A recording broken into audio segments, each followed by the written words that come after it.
Hello everyone, कैसे हैं आप सब। देखिए, स्टॉक मार्केट धीरे धीरे डाउन जाता जा रहा है।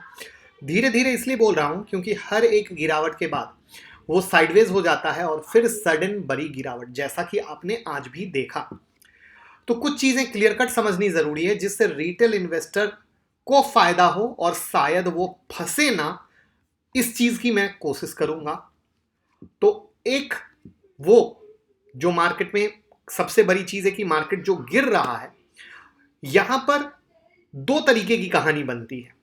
पहला, अगर आप 2020 के टाइम में जाओगे तो मार्केट उस समय लगातार गिर रहा था। तो रिटेल वाले ये समझ रहे थे कि सीधी सी बात है, मार्केट गिर रहा है तो वेट करो, मौका मिलेगा।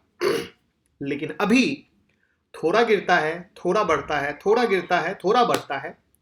वहां पर रिटेल वाले ये नहीं समझ पा रहे हैं कि फाइनली गिरेगा या बढ़ेगा। और वहां पर रिटेल वाले इस बार सबसे ज्यादा फंस रहे हैं। क्या मैं सही बोल रहा हूं? तो प्लीज जरूर बताइएगा। तो अब क्या है कारण सेल ऑफ का, उसको समझते हैं। सबसे पहले तो Covid case, biggest single day spike, या इसको यूं कह लीजिए कि हर एक दिन नया रिकॉर्ड। महाराष्ट्र टॉप पे चल रहा है, उसके बाद उत्तर प्रदेश है और उसके बाद दिल्ली है। अभी तक आपको पता है वीकेंड लॉकडाउन, नाइट कर्फ्यू, ये सब चीजें चल रही थी।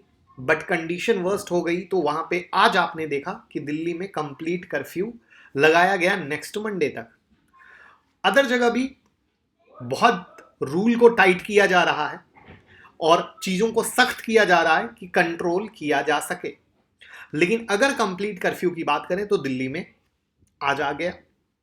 तो रीजन आप भी जानते हैं कि मेडिकल इंफ्रा की हालत क्या है और जिस तरीके से सडन केस में स्पाइक आया है वो हैंडल होना बहुत ही मुश्किल होता जा रहा है। चीजें बिगड़ती जा रही हैं। तो अब दिल्ली को देखते हुए क्या किसी दूसरे स्टेट में भी कुछ इसी तरह की कहानी बनेगी क्या?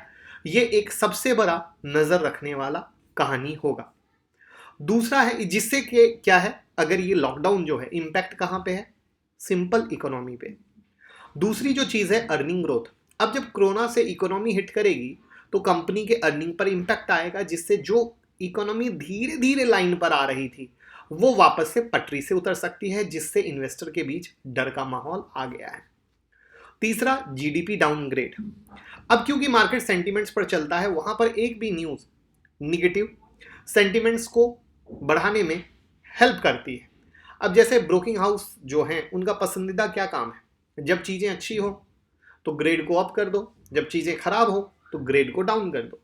जैसे नोमुरा ने अभी क्या किया, इकोनॉमी ग्रोथ प्रोजेक्शन को डाउनग्रेड कर दिया। सेम जेपी मॉर्गन ने क्या किया, डाउनग्रेड कर दिया। क्यों? क्योंकि सडन कोरोना बढ़ गया। अब जैसे ही कंट्रोल हालात में आएंगे तो फिर उसको अपग्रेड कर देगा। तो ये वाला मैटर लॉन्ग टर्म के लिए कहीं से नहीं है, बट शॉर्ट टर्म में इंपैक्ट कर जाता है। चौथा है एफपीआई का आउटफ्लो। अप्रैल मंथ में अभी तक जो फॉरेन इन्वेस्टर हैं उन्होंने 4615 करोड़ रुपए निकाले हैं। अब देखना ये होगा कि क्या अप्रैल में ये सेलिंग कंटिन्यू करते हैं तो सितंबर 2020 के बाद ये पहली बार ऐसा होगा कि ये जब कंप्लीट सेलर बनेंगे। अब यहां पर जो ध्यान देने वाली बात है कि मैं अभी सिर्फ आज की बात नहीं कर रहा, ओवरऑल की बात करूं तो मार्केट में जो गिरावट है वहां पर निफ्टी से ज्यादा बैंक निफ्टी अंडर प्रेशर चल रही है। रीजन है डर, एनपीए का, non performing asset, business impact होने का। अब बैंकिंग हो या फाइनेंशियल सर्विसेज हो या एनबीएफसी हो, सब में प्रेशर है। रीजन, एसेट क्वालिटी पे इंपैक्ट आएगा, नियर टर्म ग्रोथ मोमेंटम पे इंपैक्ट आएगा, जो बैंक रूरल बिजनेस को देखते हैं उस पर इंपैक्ट आएगा। तो इस तरीके से ये चीजें मिलकर इंपैक्ट डाल रही हैं। और जो स्टॉक मार्केट की जो चाल है आगे, वहां पर भी ये जो कोरोना के नए केस हैं वो बहुत इंपैक्ट डालेंगे।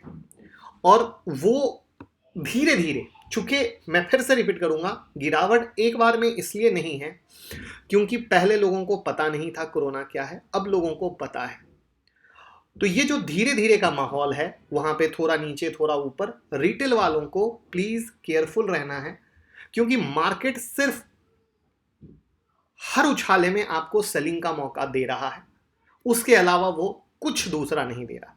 साथ में पोर्टफोलियो को अगर आपको हेज करना हो तो पोर्टफोलियो को हेज कैसे किया जाता है उसकी वीडियो मैंने बना दी है, आप ज़रूर देखें, आपकी हेल्प होगी।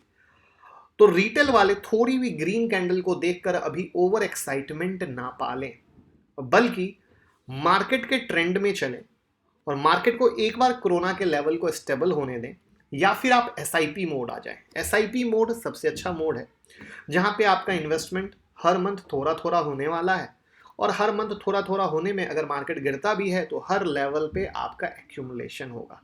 आप कभी भी एक साथ फंसोगे नहीं। अब कहोगे एसआईपी कैसे है, किस स्टॉक में करें, तो भैया उसकी भी वीडियो बना दी है।